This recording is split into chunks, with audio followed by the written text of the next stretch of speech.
नमस्कार बंधुरा आमी आज के आपनादेर करे देखाबो पुर भरा काश्मीरी आलुर दम। पुर भरा काश्मीरी आलुर दम करते प्रथमेई लागबे आलू। आमी एई साइजेर आलू निये नियेछि, आपनारा चाइले एर थेके एकटु छोटो साइजेर आलू निते पारेन। आलूटा आमी खोसा छाड़िये नियेछि। एरपर आलुर माथाटा आमी देखतेई पाच्छेन चाकू दिये एरकम पातला करे एकटु केटे नियेछि। एइबार একটা পিলারের সাহায্যে আস্তে আস্তে আলুর ভেতর থেকে এরকম কুড়িয়ে নেব। আস্তে আস্তে একটু আস্তে আস্তে করতে হবে, তাড়াহুড়ো করলে আলু ফুটো হয়ে যাবে, তখন পুরগুলি বেরিয়ে যেতে পারে।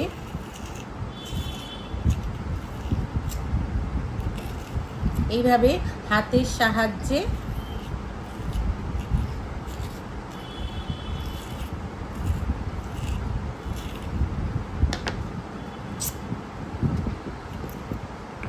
देखते पाच्छेन भेतरे कतटा फाँका होयेछे। এইভাবে আমি সমস্ত আলুগুলিকে এরকম কুড়িয়ে নেব। কড়াইয়ে আমি কিছুটা পরিমাণে জল দিয়ে দিয়েছি। এবার এই জলে সামান্য পরিমাণে লবণ দিয়ে দিলাম। লবণ দিয়ে ভালো করে নাড়িয়ে নিচ্ছি। এবার আলুগুলি আমি 5 মিনিট ধরে সেদ্ধ করে নেব।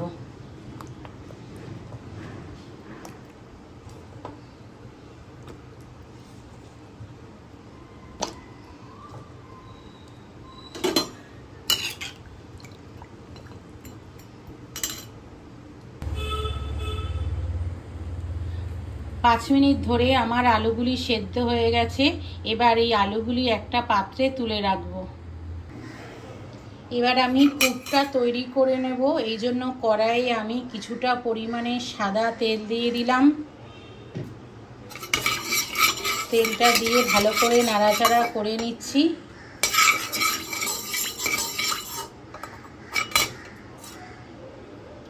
এবার এর মধ্যে আমি আগে থেকে 500 দুধের ছানা দিয়ে দিলাম।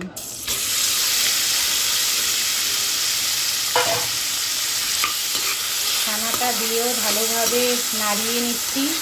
এখন গ্যাসের ফ্লেমটা একদম কমে রাখবেন।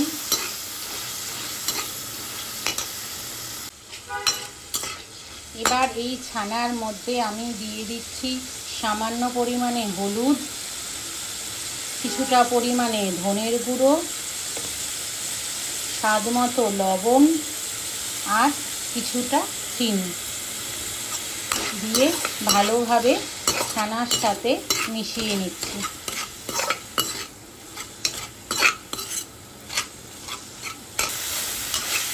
আমার নুন চিনি সমস্ত মশলা ছানার সাথে ভালোভাবে মিশে গেছে।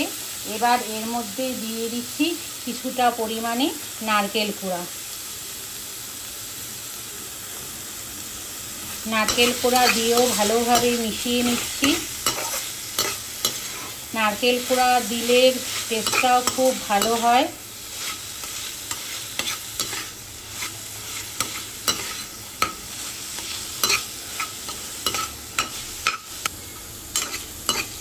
নারকেল কোড়াও ভালোভাবে ছানার সাথে মিশে গেছে। এবার এর মধ্যে দিয়ে দিচ্ছি কিছুটা পরিমাণে ড্রাই ফ্রুট।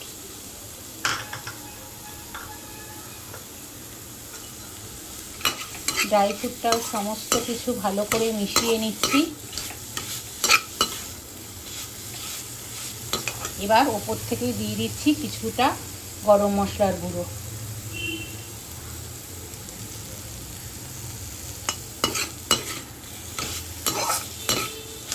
ব্যাস, আমার পুরটা একদমই রেডি হয়ে গেছে। এবার এটা ঠান্ডা হতে দেব। এবার কড়াইয়ে আমি কিছুটা পরিমাণে সাদা তেল দিয়ে দিলাম।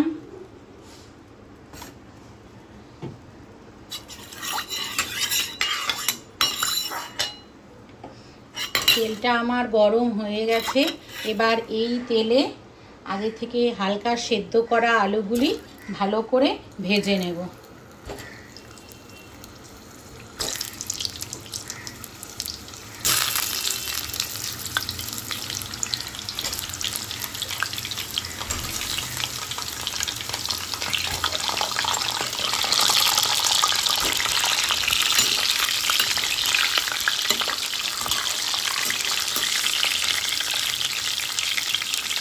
আলুগুলির মধ্যে সামান্য পরিমাণে একটু হলুদ দিয়ে দিলাম, আর দিয়ে দিলাম সামান্য পরিমাণে একটু লবণ দিয়ে আলুগুলি লাল করে ভেজে নেব। আলুগুলি আমার সব ভাজা ভাজা হয়ে গেছে। এবার এগুলি একটা পাত্রে তুলে নেব। আলুগুলি আমার ঠান্ডা হয়ে গেছে। এবার এই ফাঁকার ভেতরে আমি আস্তে আস্তে এই পুরগুলি ঢুকিয়ে নেব।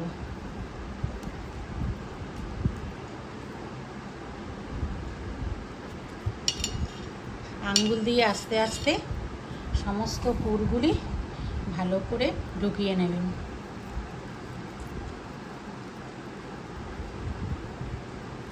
একটু চেপে চেপে ঢুকাবেন যাতে অনেকটা পুর আলুগুলির ভেতরে ঢুকে পড়ে।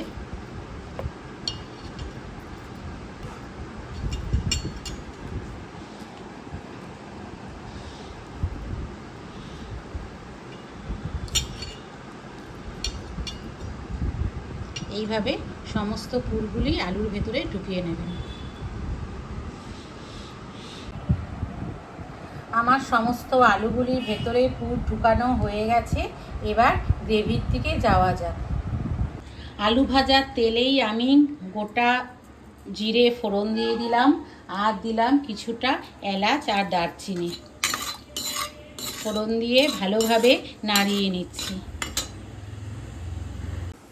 এবার এর মধ্যে আমি দিয়ে দিচ্ছি টমেটো আদা জিরা পেস্ট।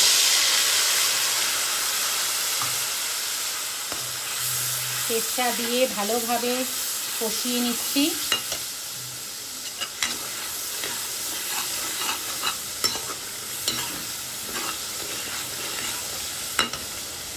এবার এর মধ্যে দিয়ে দিচ্ছি সামান্য পরিমাণে হলুদ গুঁড়ো, কিছুটা পরিমাণে কাশ্মীরি মির্চ, স্বাদ মতো লবণ আর কিছুটা পরিমাণে চিনি। সমস্ত উপকরণ ভালোভাবে আমি কষিয়ে নিচ্ছি।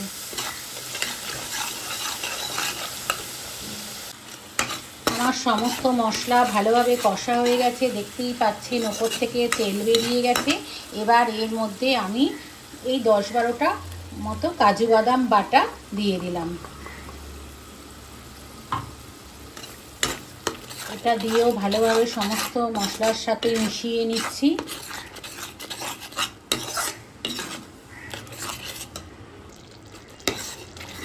আমার কাজু বাদাম বাটা সহ সমস্ত মশলা ভালোভাবে কষানো হয়ে গেছে।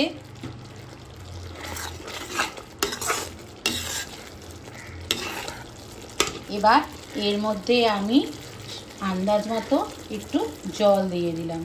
আপনারা গ্রেভিটা যতটা রাখবেন সেই মতো জল দেবেন।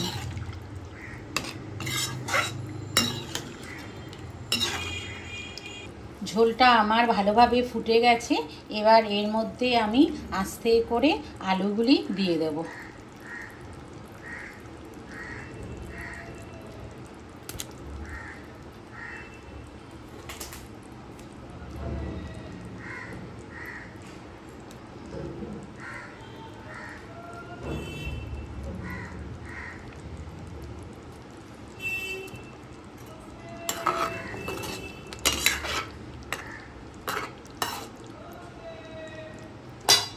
এবার গ্যাসের ফ্লেমটা কমিয়ে 2 মিনিটের মতো রেখে দেব।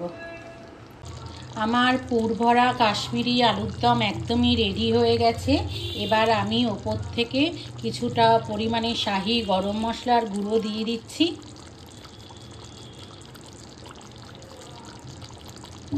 আর দিয়ে দিচ্ছি কিছুটা পরিমাণে ঘি।